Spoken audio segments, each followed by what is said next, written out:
Still right there. Oh, geez, come on. Okay, let's take a look at the interior features of the Ascent. It's important to point out that the infotainment stack in the Ascent is unique to the Ascent, so it doesn't share design features too much with the Outback or with the Forester. It's unique. Of course, we have the touchscreen that's standard, and on the Touring you have navigation. That's standard. Harman Kardon upgraded audio is standard as well. So a lot of the features that you would have to add as additional trim level packages on the Limited or even the Premium all come standard on the Touring. We have a really nice information display that is under the hood here of the top of the center stack, and that gives you a lot of information. In this case, all of our safety systems are illuminated that are currently active.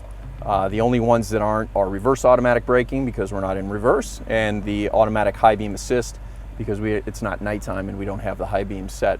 Another feature that's very nice that's on the Touring trim level is automatic rain sensing wipers.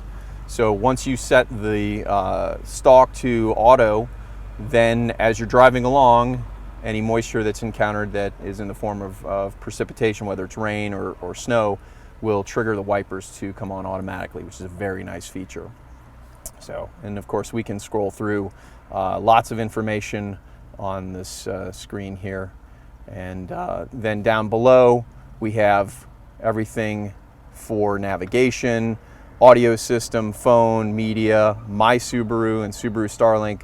My Subaru and Subaru Starlink are great features. They are apps that can be downloaded to your phone.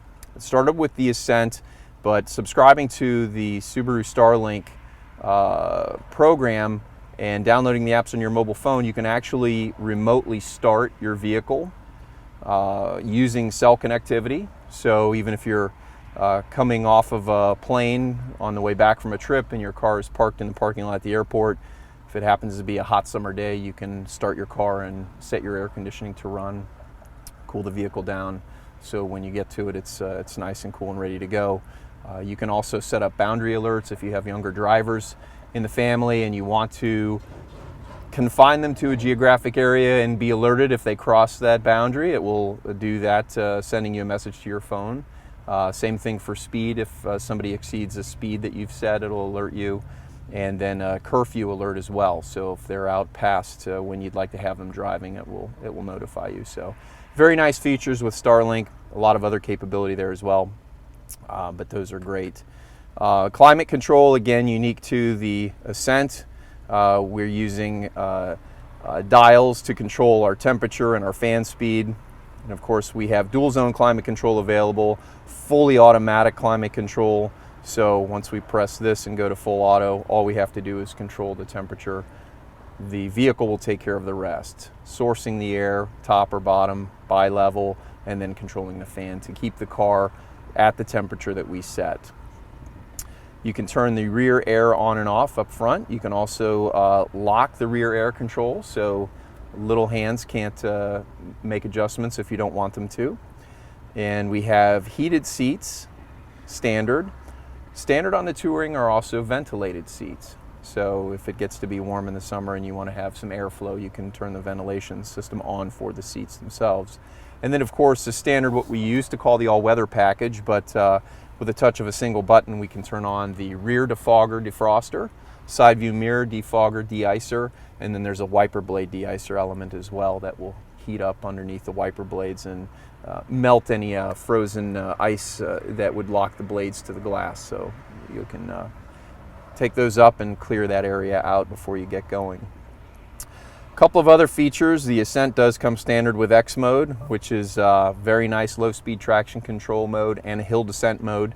So the car has the gyroscope that detects what angle the car is positioned on, and if it detects that you're going downhill, it will literally walk the vehicle down the hill, giving individual brake capability to each wheel to make sure that the vehicle doesn't lock up and start sliding. So a very nice feature for people that are going to take this vehicle off-road.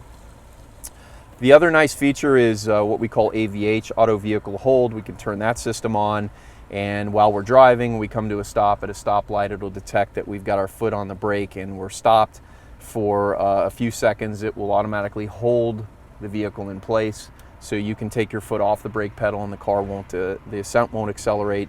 It's a driver fatigue relief system, so you don't have to keep holding your foot in position. It's very nice. As soon as you touch the accelerator, the brake will release and off you go. So very nice feature. We have auxiliary input. We also have 2 USB ports here, electric parking brake, and overall nice clean design on the Ascent. Very family friendly, very designed to be easy to use when you've got a lot of things going on in the back of the vehicle. Speaking of having a lot of things going on in the back of the vehicle, we also do have the ability to drop down and have a fisheye lens mirror that looks into the back, so if we need to keep our eye on passengers, we can do that. And this also comes down and allows you to store your sunglasses as well. Neat feature that's available only on the Touring is an electronic rear view mirror. So a lot of times we're going to have a lot of folks in back or cargo in back that may obscure our view out the back window with the rear view mirror.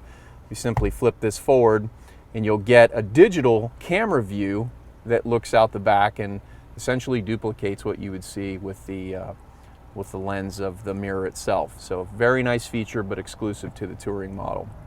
And then of course we have this enormous panoramic moonroof, which we can slide the shade back, leave the glass closed, so everybody can get a little bit of the all-important vitamin D, especially this time of year. And then if we do want to slide the glass back, we can do that as well. And then one final point on the Touring, this vehicle does have a heated steering wheel, so the switch is right here. We just simply pull towards us, and this area of the wheel will be heated. So very nice to have on a cold winter day, which unfortunately I think we're getting close to having soon.